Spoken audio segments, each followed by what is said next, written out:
بسم اللہ الرحمن الرحیم۔ السلام علیکم میرے ہم وطن ساتھیوں، آپ سب کو میری طرف سے جشن آزادی مبارک ہو۔ میری طرف سے ایک چھوٹا سا پیغام کہ آؤ تقدیر بدلیں، آؤ ایک نئی اڑان بھریں، آؤ خود کو بدلیں، اپنی نسلیں سنواریں، خود کو خود سے ملائیں، آؤ ایک نیا پاکستان بنائیں، آؤ اپنے گھر کو سجائیں، وطن کی مہک ہر جا پھیلائیں، کسی میں دم نہ ہو اس پر رکھے میلی آنکھ، کوئی ایسا وقار بنائیں، آؤ ایک نئی اڑان بھریں کہ آؤ اپنی تقدیر بدلیں، کہ آؤ اپنی تقدیر بدلیں۔ جی ہاں، اس نئے عزم کے ساتھ ہمیں خود کو خود سے ملانا ہے، خود میں وہ ہمت پیدا کرنی ہے، وہ جذبہ اور طاقت بننا ہے کہ ہم اپنی نسلوں کے لیے پیغام بن سکیں۔ جس طرح سے ہمارے بزرگ ہمیں اپنی پہچان دے کے گئے، ذرا سوچیں 6 لاکھ مسلمانوں کی قربانیوں سے بنا ہے یہ پاکستان۔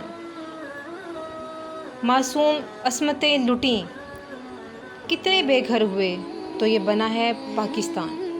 کتنے قافلے بچھڑے، کتنے بچھڑ کر پھر کبھی نہ ملے، کتنے رستوں میں ہی موت کی آغوش میں سو گئے، کتنے بھوک اور پیاس کی شدت میں نڈھال، چیتھڑوں میں ملبوس خون سے رنگین پھٹے پاؤں لیے پاکستان کو چھونے والے، اور اس پاک سرزمین میں اپنی جان دینے کی خواہش لیے ہمارے یہ بزرگ ہمیں اپنی قربانیوں سے یہ خوبصورت چمن دے گئے۔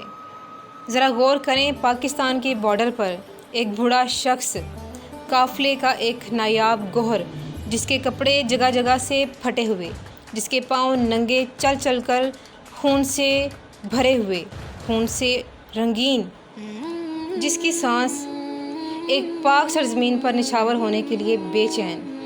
کیسے درد بھرے ان کے تاریخی جملے آج بھی یاد ہیں، جو ہمارے سینے کو چیر گئے، کہ پاکستان کی سرحد تک پہنچتے ہی، بارڈر پر قدم رکھتے ہی یہ بزرگ ایک سوال پوچھتے ہیں کہ کیا پاکستان آ گیا ہے؟ تو جواب ملتا ہے، جی بابا جی، آپ پاکستان پہنچ گئے ہیں۔ اور یہ سننا تھا کہ اس بزرگ نے شکر ادا کیا کہ میں کامیاب ہو گیا، کہ خدا کا شکر ہے کہ میری جان ایک پاک سرزمین میں نکلے گی، اور پھر ان کی روح پرواز کر گئی۔ تو دوستو، ایسے نہ جانے کتنے مناظر دیکھنے کو ملے۔ تھوڑا اپنے تخیل کے سفر کو اس موڑ پر لا کر دیکھیں کہ وہ سفر کیسا ہوگا جس کے لیے آپ اپنا سارا سانسہ چھوڑ آئے ہوں، اور پھر سفر بھی ایسا سفر جس میں آپ کے بچے، آپ کے ماں باپ، آپ کے بہن بھائی، آپ کے عزیز ہوں، اور پھر اس سفر کا کیسا حال ہوگا اور اس پر کیا بیتے گی جب ان میں سے کوئی راہ میں جان دے دے، اور پھر آپ اتنے بے بس ہوں کہ ان کو دفنا بھی نہ پائیں، ان کی لاش اپنے ہمراہ بھی نہ لائیں۔ تو یہ کیسا سفر ہوگا کہ انہیں بیچ سفر میں ہی چھوڑ کر اپنی جانیں بچاتے ہوئے، اپنی عصمتیں بچاتے ہوئے، بنا ساز و سامان، بنا زاد راہ، لٹے پھٹے ایک سرزمین کی طرف گامزن ہوں۔ تو سوچنے کی بات یہ ہے کہ کیا یہ ساری قربانیاں ہمارے لیے کوئی معنی نہیں رکھتی؟ کیا ان کے دکھ، ان کے درد ہمارے سینوں میں نہیں دھڑکتے؟ تو کیا ہم یہ کہہ سکتے ہیں کہ ہم نے بھی اپنا حق ادا کر دیا ہے؟ ہم تو یہی دیکھتے ہیں اور یہی کہتے ہیں کہ پاکستان نے ہمیں کیا دیا ہے۔ دوستو، ہم یہ کیوں نہیں دیکھتے، یہ کیوں نہیں سوچتے کہ ہم نے پاکستان کو کیا دیا ہے؟ جی ہاں، ہم نے یہ سوچنا ہے، ہم نے یہ دیکھنا ہے کہ ہم نے آخر پاکستان کو کیا دیا ہے۔ ہمارا فرض ہے کہ ہم پاکستانی ہونے کا حق ادا کریں۔ ہمیں اپنی نسلوں کو بیدار کرنا ہوگا، انہیں اپنے اعمال سے، اپنے کردار سے بتانا ہوگا کہ کن مشکلوں سے اور کن قربانیوں سے گزر کر ہمیں یہ گھر نصیب ہوا ہے، ورنہ ہم غلام رہتے، جبکہ آج ہم آزاد قوم ہیں جس پر ہمیں شکر ادا کرنا ہے۔ سوچیں کہ ہمیں یہاں اپنی مذہبی رسومات اور عبادات کرنے سے روکنے والا کوئی نہیں ہے، ہمیں اپنی ہی زمین پر مزاریں بنانے والا نہیں ہے کوئی، ہماری اپنی بیویاں اب کسی کی جاگیر نہیں ہیں، کیونکہ ہم ایک آزاد قوم ہیں، غلام نہیں ہیں۔ اس لیے ہمیں اپنے لیڈر، اپنے بانی، اپنے قائد کی عظیم کاوشوں کو سراہنا ہے۔ وہ لیڈر جس نے اپنی بیماری کو اس لیے چھپا کے رکھا تھا دشمنوں کو کمزوری جو ہے وہ نہ مل جائے۔ ہمیں مفکر پاکستان کی عظیم سوچ پر فخر ہے۔ ہمیں اپنی نسلوں کو بتانا ہوگا کہ یہ ملک کس نظریے پر وجود میں آیا۔ ہمیں اسلام اور اسلامی روایات اور تعلیمات کو اپنانا ہوگا۔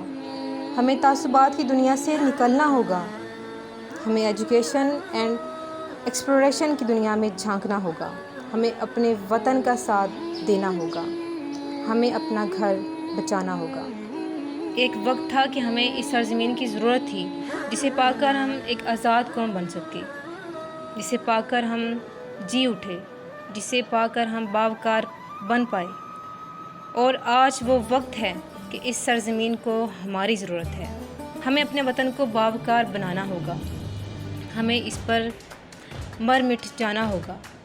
اس لیے اب ہم نے یہ دیکھنا ہے کہ ہم نے اپنے وطن کو کیا دینا ہے، اس کا نام روشن کرنے کے لیے اب ہمیں کیا کچھ کر جانا ہے۔ اور اس امر میں، اس عزم میں سلام پیش کرتی ہوں ان محنتی اور با تہذیب ماؤں کو جو اپنی نسلوں کو اپنے وطن کے روشن مستقبل کے لیے پروان چڑھا رہی ہیں، اپنے بچوں کو زیور تعلیم سے آراستہ کرا رہی ہیں۔ ان ماؤں کو بھی سلام جن کے لخت جگر سرحدوں کی حفاظت کر رہے ہیں، اور سلام ان پر جو جام شہادت پیش کر گئے۔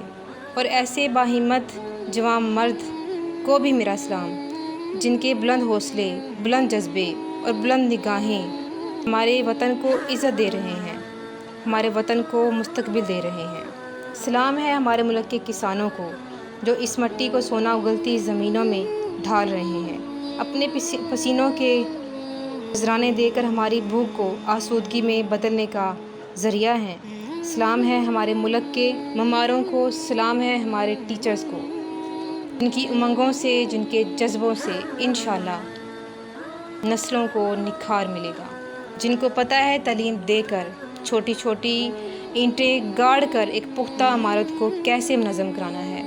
سلام ہے پاکستان کے ان تمام ورکرز کو جو صبح سے شام تک اپنے وطن کی سربلندی کی خاطر، اس کی بقا کی خاطر قائد کے اس موٹیو پر یقین رکھتے ہیں کہ کام کام اور صرف کام، جو اس بات کو جانتے ہیں کہ ہم جتنی زیادہ تکلیفیں سہنا اور قربانیاں، اتنی زیادہ پاکیزہ، خالص اور مضبوط قوم کی حیثیت سے ابھریں گے، جیسے سونا آگ میں تپ کر کندن بن جاتا ہے۔